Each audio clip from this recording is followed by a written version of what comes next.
السلام عليكم، ازيكم وعاملين ايه؟ انا جاي النهارده اثير الجدل شويه عشان الموضوع اللي جاي اتكلم فيه حساس شويتين تلاته. فمبدئيا كده لو انت بنت بتتفرجي على الفيديو يا ريت تخرجي عشان ما تزعليش وتعيطي في الاخر، ولو انت ولد فيا مرحب بيك يا صاحبي. المهم نخش في الموضوع على طول. انا النهارده جاي اتكلم عن الفيمينيزم او بمعنى اصح النسويه الناشفه اللي ملهاش اي لازمه في الحياه غير انها تقرفنا.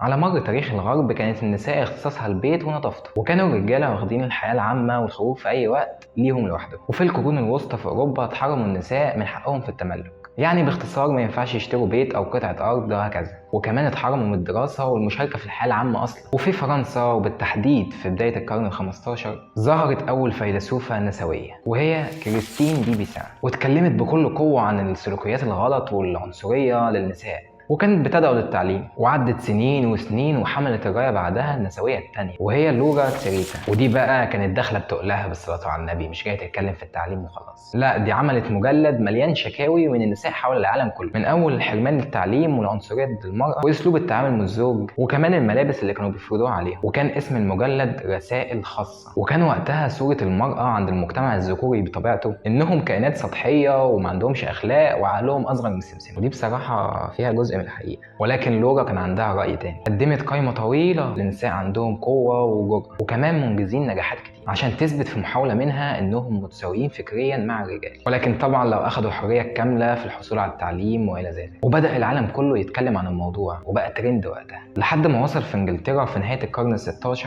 ما يسمى بالنقاش حول المراه. انت متخيل جايبين المراه كده وقاعدين يتناقشوا حواليها بقى، انت تاكلي ازاي وتلبسي ايه وتتعلمي ولا مش لازم، تفتكري نقدر نبيعك ولا مينفعش؟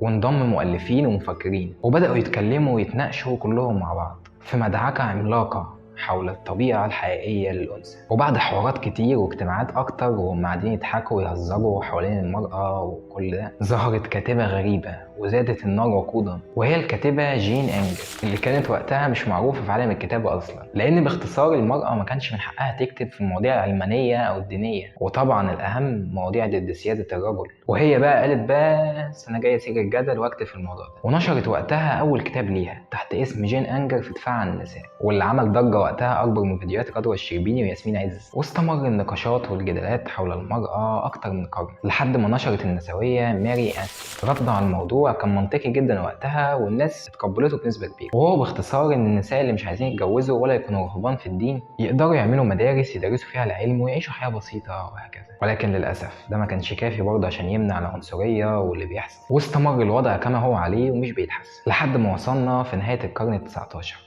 فرنسا. كانت النساء فرض عليهم يغطوا شعرهم في العلن، وعلى فكرة ده مش تدين أكيد، ده كمان في بعض الأماكن في ألمانيا كان الراجل من حقه يبيع مراته عادي. فضل الموضوع مستمر وبيزيد في العادات الغريبة والعنصرية، ولحد قريب جدا وبدايات القرن العشرين كانت النساء مش من حقهم التصويت في الانتخابات، وده فين؟ في أوروبا وأمريكا، يعني الحرية كلها. ومش بس كده، ده كمان منعوا النساء من عمل أي شيء من غير وكيل راجل، سواء كان الأب أو الأخ أو الزوج أو محامي راجل طبعا او حتى الابن. انت متخيل؟ ده كمان مش من حقهم السيطره على اطفالهم من غير موافقه الزوج. خلينا نعدي السنين شويه ونوصل للحرب العالميه الثانيه، ودلوقتي الدنيا مقلوبه حرفيا، والصراعات بين النسويه وسياده الرجل لسه مقلوبه واكتر من الحرب العالميه الثانيه، لحد ما جت الحرب واتغيرت معاها الموازين كلها، وجه دور المرأة انها تشتغل في المجتمع وتكون فرد عامل. ويا ريتهم بيشتغلوا سيلز ولا جرافيك ديزاينر ولا اكاونت مانجر، دول بيشتغلوا في مصانع وشركات عملاقة، شغل شاق ومتعب. والتغير الغريب جدا ده اكيد ما جاش فجأة يعني، لا ده اتعمل بخطوات تدريجية ومحسوبة جدا جدا. وكانت طبعا اول خطوة ان المصانع والشركات تشجع المرأة لنزول المجتمع، لان المصانع والشركات كانوا بيخسروا كتير جدا وما كانوش عايزين المرأة لسواد عيونها، يعني دول كانوا عايزينها عشان ما فيش غيرها في المجتمع، بمعنى اصح الرجالة ماتوا في الحرب. وظهر طبعا اول ديزاين تسويقي للسيدات بعنوان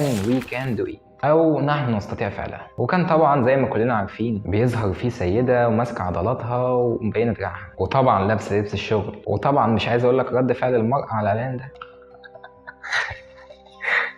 الستات اصلا ما كانتش عايزه اعلان عشان يقول لها انت تقدري وانت ناجحه وبتاع، فطبعا ما صدقوا، قالوا بينا يا ستات نروح نشتغل في المصانع ونتمرمر. وللاسف ده كان اول تلاعب بالمرأة، والمجتمع يفهمها انه بيساعدها وبيشجعها في الجو الجميل بتاع النسويه ده، والمجتمع اصلا مش عايز حاجه منها غير مكسبه والفايده منها. وده فعلا اللي حصل وقتها. الستات كانت نازله تشتغل ونسيوا موضوع رجالتهم وابهاتهم وعيالهم اللي بيموتوا في الحرب، وكان كل همهم في الوقت ده انهم يثبتوا تفوقهم وقوتهم عن الرجاله في الاعمال الشاقه والاعمال اللي محتاجه ذكاء وتفكير كمان، حتى لو هيوصلوا ان هم يشتغلوا من غير فلوس، المهم يثبتوا تفوقهم. وده للاسف حصل بالفعل، وكانوا بياخدوا تقريبا ربع مرتب العمال الرجال. وده طبعا اللي خلى اصحاب الشركات والمصانع يقول لك طب ما دي فكره والله، طب ما اختراع المرأة اللي نزل السوق ده حلو بسمسم، ده كمان بيشتغلوا اكتر من الرجاله ولا بيتكاسلوا ولا بيريحوا، وده عشان يثبتوا تفوقهم. انا عارف، طب حلو قوي، احنا بقى نخليهم يثبتوا تفوقهم واحنا كمان نثبت نجاحنا وتجارتنا وصناعتنا تقوى وتزدهر. ايوه بالظبط، على حساب المرأة المغفلة. ودي فعلا كانت خطة في منتهى الذكاء وكانت هدف، ولكن في مرمانة، عشان للأسف بعد الفترة دي ولما انتهت الحرب ولحد وقتنا الحالي أصلا المنافسة بين الرجل والمرأة في الشغل بالذات منافسة شرسة جدا، وبالذات في عصرنا الحالي، في وجود شغلانات لذيذة وجميلة ورقيقة، والشغل الشاق والمتعب انتهى تقريبا. وده بقى عمل زيادة كبيرة جدا في تواجد المرأة في سوق العمل، وبالتالي أصحاب الشركات أو المصانع حتى دلوقتي بيختاروا الست. وده مش بس عشان الحاجات اللي في دماغ الرجالة، إنهم عشان بيتدلعوا الستات ومدير راجل. استغفر الله العظيم، استغفر الله العظيم. ده حقيقي ماشي ولكن مش بنسبة كبيرة، وممكن تكون نسبة وجوده 5% وممكن أقل. ولكن السبب الأكبر بقى زي ما قلت لك من شوية إن الست بتقبل بربع أو نص المرتب بتاع الراجل، لأنهم شايفين إن هم لازم يشتغلوا حتى لو في بابا وماما بيصرفوا عليهم، بس برضه لازم يشتغلوا وياخدوا نص المرتب بتاع الراجل. فيبدأوا أصحاب الشركات والمصانع يفضلوا الست وما يشغلوش الرجاله، او حتى لو شغلوا الرجاله بيشغلوهم بنفس مرتب الست، ولا تمشي خالص ومالكش شغل عندنا. وساعتها الراجل طبيعي دخله المادي يقل، ويمكن يقل اكتر من الست كمان. هقول لك ليه؟ لان في طبيعه الراجل بيصرف اكتر ومحتاج فلوس اكتر من الست. هديك مثال، لو الراجل والست خرجوا في خروجه سواء هما متجوزين او مخطوبين، طبيعي مين اللي هيحاسب ويشيل الليله؟ الراجل ولا الست؟ الراجل طبعا، انت لسه هتفكر. ده غير بقى مسؤولياته واحتياجاته الزياده، وتجهيز البيت لو هيتجوز مثلا، والشقه والعفش والشبكه والمهر والمقدم والمؤخر والنازل والطالع والشاكب والراكب. كل ده بقى طبيعي يخلي الراجل مستواه المادي ضعيف، ويمكن كمان اضعف من الست في حالات كتير جدا. وده بقى بيخلق ايه؟ ده بيخلق انفصالات كتير في العلاقات سواء جواز او خطوبه، لانه مش قادر يكفي احتياجاته واحتياجاتها واحتياجات الزمن، والست ساعتها بتشوفه ضعيف وقليل وملوش حيله. طب خليني اسالك سؤال، هو مين السبب في كل ده؟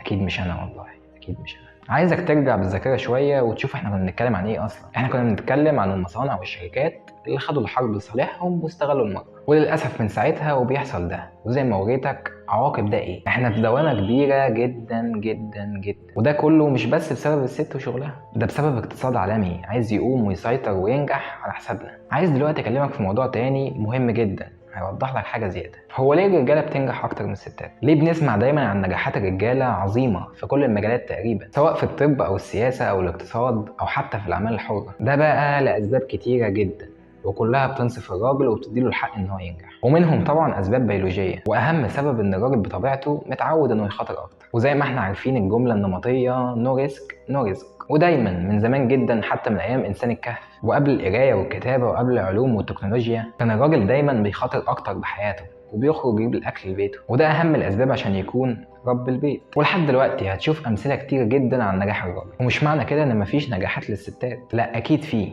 ولكن اقل بكتير. طيب دلوقتي هتقولي هو الراجل اصلا ليه رب الاسره؟ هقولك مش بس عشان كان بيقاتل ويروح يصطاد ويجيب الاكل لبيته، لا كمان عشان قوته العضليه وجسمه اللي ربنا هو اللي خلقه كده. ربنا هو اللي اختار ان الراجل يكون رب الاسره، وربنا هو اللي قال بسم الله الرحمن الرحيم الرجال قوامون على النساء بما فضل الله بعضهم على بعض وبما انفقوا من اموالهم. تخيل معايا لو في ست ايام عصر الكهوف كانت خرجت من الكهف عشان تحارب الديناصورات وتجيب اكل للاسره بلاش تتخيل، ما كانتش راجعه تاني. وده لان الانثى مش مؤهله لده اصلا. واكيد بتشوف الرجاله والستات اللي بيروحوا الجيم، هتلاقي ان الراجل ممكن يروح شهر واحد وجسمه يبقى فورمه ويبان عليه، في حين ان الست ممكن تاخد سنه او اكتر عشان يبقى معاها ربع الجسم ده. هتقول لي ما احنا بنشوف ستات كباتن زي كابتن ياسمين اللي انتشرت جدا.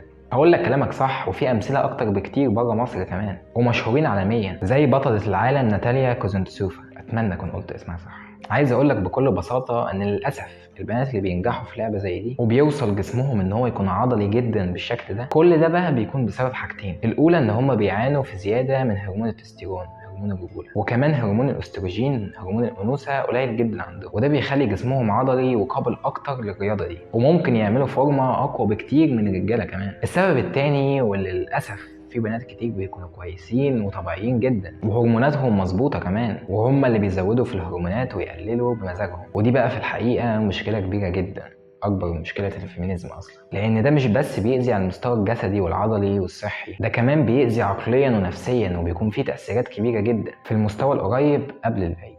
الخلاصة، عايز اقولك ان للاسف اتجاه الحركة النسوية من زمان جدا لحد دلوقتي بيتوسع وبيكبر عالميا، مش بس في دول الغرب او الدول الاوروبية، وللاسف النسوية ماشية ضد الطبيعة اللي اتخلق عليها الانسان تماما. ولو كانت النسوية زمان عرضت وحلت مشاكل كتير المرأة كانت بتواجهها في المجتمع، فاحنا دلوقتي للأسف عدينا مرحلة النسوية تماما وبقينا في مرحلة الفوضوية اللي بتعتمد على الغرائز المكبوتة الغير سوية عشان تنشر أفكارها أكتر وأكتر، اللي برضه غير سوية وبتؤدي لهلاك العالم. وفي النهاية عايز أوجه رسالة لكل بنت بتتفرج عليها دلوقتي، ده لو فيه يعني. اولا شكرا ليكي على وجودك المميز جدا ده، وثانيا والاهم حابب اديكي نصيحه من قصه بسيطه، وهي قصه الطاووس اللي شاف غراب بيطير فعجبه فقرر ان هو ينتف ريشه المميز الجميل عشان يطير زيه، ولكن للاسف بعد ما نتف ريشه وبقى شكله قبيح ومسخ لا عرف يطير زيه ولا فضل طاووس جميل زي ما كان.